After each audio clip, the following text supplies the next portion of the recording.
ओम श्री गुरु सत्ताई नमः। सभी को प्रणाम। पिछले वीडियो में हमने गायत्री मंत्र का महात्म्य और गायत्री मंत्र का अर्थ समझा।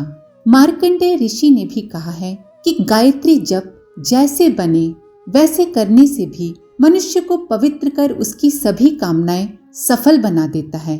फिर वैध रीति से जपानुष्ठान करने वाले के विषय में तो कहना ही क्या। अब प्रश्न ये उठता है कि साधक को नित्य गायत्री उपासना कैसे करना चाहिए। इस संबंध में महर्षि विश्वामित्र कहते हैं कि प्रकाश सहित सत्यानंद स्वरूप ब्रह्म को हृदय में और सूर्य मंडल में ध्यान करते हुए कामना रहित हो गायत्री मंत्र को यदि जपें तो साधक उपासक अविलंब संसार के आवागमन से छूट जाता है।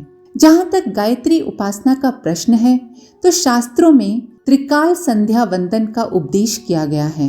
गायत्री उपासना के अंतर्गत अंतरिक्ष में प्रातःकालीन उदीयमान भगवान सूर्य का ध्यान करना, उगते हुए सविता देव की स्वर्णिम रश्मियों से स्नान करने का भाव ध्यान करना और उस स्नान से शरीर मन बुद्धि व आत्मा के पवित्र व प्रकाशित होने का भाव ध्यान करना समाहित है।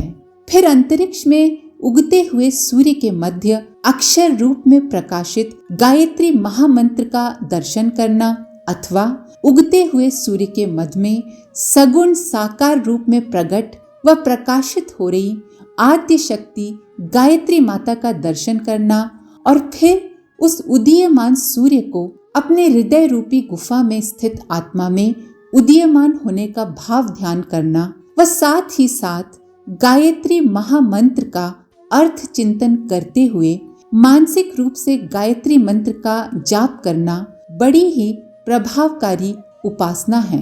उगते हुए सविता देव का ध्यान करने व गायत्री मंत्र का जाप करने से साधक को ओजस, तेजस व वर्चस की प्राप्ति होती है। ये उपासना नियमित रूप से संयम व श्रद्धा पूर्वक दीर्घ काल तक करते रहने से साधक उपासक का चित्त निर्मल होता है और उसे विविध रूपों में आत्म साक्षात्कार होता है। भौतिक और आध्यात्मिक दोनों प्रकार के सुखों की प्राप्ति होती है। जहाँ तक गायत्री उपासना का प्रश्न है तो शास्त्रों में त्रिकाल संध्या वंदन का उपदेश किया गया है। साधक को ब्रह्म मुहूर्त में स्नान आदि से निवृत्त होकर स्वच्छ वस्त्र धारण कर किसी पवित्र आसन पर बैठकर सुखासन, पद्मासन, सिद्धासन या स्वास्तिकासन में से किसी भी आसन पर पूर्व दिशा की ओर मुख करके बैठना चाहिए। फिर षट कर्म अर्थात पवित्रीकरण आदि क्रिया करके जो कई प्रकार के ध्यान बताए गए हैं, उगते हुए सूर्य का ध्यान, माँ गायत्री का ध्यान अपने हृदय में करते हुए गायत्री मंत्र का अर्थ चिंतन करते हुए गायत्री महामंत्र का जप करना चाहिए। जप माला से या बिना माला के भी किया जा सकता है। फिर दोपहर में स्नान आदि से निवृत्त होकर उत्तर दिशा की ओर मुख करके गायत्री उपासना करनी चाहिए और सायंकाल में पश्चिम दिशा की ओर मुख करके गायत्री उपासना करनी चाहिए। यदि त्रिकाल संध्या न बन पड़े तो सुबह शाम करना चाहिए और यदि सुबह शाम दो समय भी संभव ना हो तो कम से कम ब्रह्म मुहूर्त में उठकर एक बार साधना अवश्य करनी चाहिए। प्रारंभ में 3 माला गायत्री मंत्र का जप करें।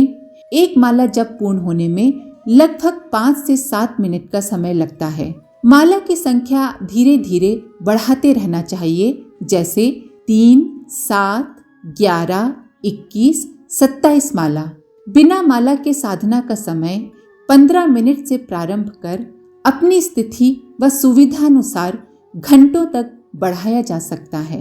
परम पूज्य गुरुदेव जैसे ब्रह्मनिष्ठ ब्रह्म ज्ञानी गायत्री महाविद्या के मर्मज्ञ गुरु से गायत्री महामंत्र की दीक्षा लेकर गायत्री की उपासना करने से उपासना शीघ्र फलीभूत होती है। गायत्री उपासना की महत्ता के कारण ही पूर्व युगों में प्रायः ऋषि महर्षि गायत्री के आधार पर ही योग साधना तथा तपश्चर्या करते थे। आधुनिक युग में भी ऐसे अनेक महात्मा हुए हैं जिन्होंने गायत्री का आश्रय लेकर अपने आत्मबल एवं ब्रह्म तेज को प्रकाशवान किया था। उनके इष्ट देव आराध्य भिन्न भले ही रहे हों, पर वेद माता, देव माता, विश्व माता गायत्री के प्रति सभी की अनन्य श्रद्धा थी। उन्होंने माँ गायत्री का आश्रय लिया, जिससे वे असाधारण प्रतिभा, असाधारण आत्मबल, ब्रह्म बल संपन्न महापुरुष बन सके। शंकराचार्य, समर्थ गुरु रामदास, नरसिंह मेहता, दादू दयाल, संत ज्ञानेश्वर, स्वामी रामानंद, गोरखनाथ, हरिदास, तुलसीदास, रामानुजाचार्य, माधवाचार्य, रामकृष्ण परमहंस, स्वामी विवेकानंद, स्वामी रामतीर्थ, श्री अरबिंदो, महर्षि रमन आदि महात्माओं का विकास गायत्री महाशक्ति के आंचल में ही हुआ था। गायत्री महामंत्र, गायत्री उपासना की असाधारण महत्ता को लेकर श्री माधवाचार्य से जुड़ी एक बड़ी ही रोचक कथा है कि श्री माधवाचार्य ने आरंभ में 13 वर्षों तक वृंदावन में रहकर गायत्री अनुष्ठान किए थे। जब उन्हें वर्षों तक की गई गायत्री उपासना का कोई फल प्रभाव अनुभव नहीं हुआ, तब वे निराश होकर काशी चले गए और एक अवधूत की सलाह से भैरव की तांत्रिक उपासना करने लगे। कुछ दिन में भैरव प्रसन्न हुए और श्री माधवाचार्य के पीठ पीछे से कहने लगे, वर मांग। माधवाचार्य ने उनसे कहा, अब सामने आइए और मुझे दर्शन दीजिए। तब भैरव ने कहा, मैं गायत्री उपासक के सामने नहीं आ सकता। तुम्हारे द्वारा वर्षों तक की गई गायत्री उपासना के कारण तुम्हारे चेहरे पर एक असाधारण तेज है, इसी कारण मैं तुम्हारे सामने नहीं आ सकता। इस बात से माधवाचार्य को बड़ा आश्चर्य हुआ, क्योंकि वे तो ये मान बैठे थे कि उन्हें गायत्री उपासना से कुछ भी प्राप्त नहीं हुआ और उनकी गायत्री उपासना निष्फल हुई है। माधवाचार्य ने कहा, यदि आप गायत्री उपासक के सम्मुख प्रकट नहीं हो सकते तो मुझे वरदान क्या देंगे? आप तो केवल ये बता दीजिए कि मेरी अब तक की गायत्री साधना निष्फल क्यों हुई। भैरव ने उत्तर दिया, तुम्हारी गायत्री साधना, गायत्री उपासना निष्फल नहीं गई, बल्कि तुम्हारे द्वारा अब तक की गई गायत्री साधना से उत्पन्न शक्ति तुम्हारे पूर्व जन्मों के पापों का नाश करने में लग गई। अब तुम्हारी आत्मा निष्पाप हो गई है। अब आगे की साधना करोगे तो वह सफल होगी और तुम उसके प्रभाव को प्रत्यक्ष अनुभव करोगे। ये सुनकर माधवाचार्य फिर वृंदावन आए और पुनः गायत्री साधना आरंभ कर दी। अंततः उन्हें माँ के दर्शन हुए और पूर्ण सिद्धि प्राप्त हुई। उपरोक्त कहानी से ये स्पष्ट होता है कि गायत्री उपासना कभी निष्फल नहीं जाती। किसी भी अन्य मंत्र के जप करता और दुर्गा, काली, लक्ष्मी, विष्णु, शिव, कृष्ण, राम आदि किसी भी आराध्य के आराधक अपने इष्ट मंत्र के साथ साथ गायत्री उपासना, गायत्री महामंत्र का जप प्रयोग स्वयं के ऊपर कर सकते हैं, क्योंकि गायत्री मंत्र सार्वभौम मंत्र है। अतः इसका प्रयोग सबके लिए सुलभ है। इसके प्रयोग से हम स्वयं को पूर्ण बना सकते हैं, सुखी बना सकते हैं, प्रतिभाशाली बना सकते हैं, ओजस्वी, तेजस्वी, वर्चस्वी बना सकते हैं और भौतिक एवं आध्यात्मिक जीवन में सफल हो सकते हैं। हमें ये भी ध्यान रखना है कि उपासना के साथ साधना और आराधना का क्रम भी चलते रहना चाहिए। उपासना का लक्ष्य ही है व्यक्तित्व का परिष्कार। गायत्री उपासना से उपासक को श्रेष्ठ मार्ग पर चलने की प्रेरणा मिलती है। उपासक की बुद्धि प्रखर व तेजस्वी होती है और आत्मा में परमात्मा का ज्ञान प्रकाश फूट पड़ता है, जिससे उपासक को भौतिक जीवन में सुख, शांति, समृद्धि के साथ साथ ब्रह्म सुख व भगवत प्राप्ति के रूप में परम आध्यात्मिक लाभ की उपलब्धि होती है।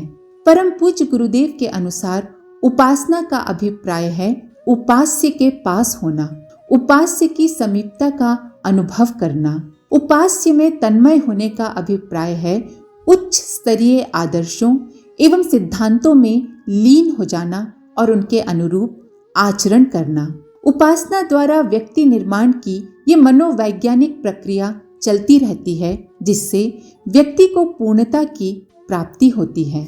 उपासना के साथ साधना और आराधना का क्रम भी चलते रहना चाहिए। उपासना में उपासक उपास्य के पास होता है, वहीं साधना का अर्थ संयम है। साधक के जीवन में संयम होना चाहिए, इंद्रिय संयम होना चाहिए।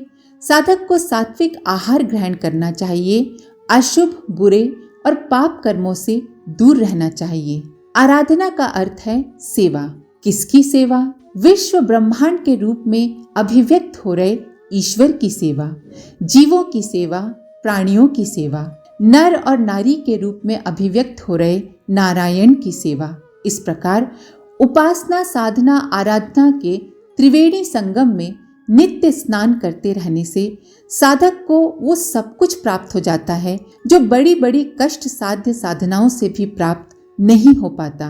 गायत्री की नित्य साधना के इच्छुक साधकों को गायत्री महाविद्या के मर्मज्ञ महायोगी परम पूज्य गुरुदेव युग ऋषि पंडित श्री राम शर्मा जी द्वारा रचित गायत्री की दैनिक साधना, गायत्री महाविज्ञान, गायत्री की दैनिक एवं विशिष्ट अनुष्ठान परक साधनाएं, गायत्री साधना की वैज्ञानिक पृष्ठभूमि आदि पुस्तकों का स्वाध्याय करना चाहिए, जिससे उन्हें गायत्री साधना की विधि का ज्ञान हो सके और तद अनुरूप साधना करके वे आत्म कल्याण के मार्ग पर अग्रसर हो सकें।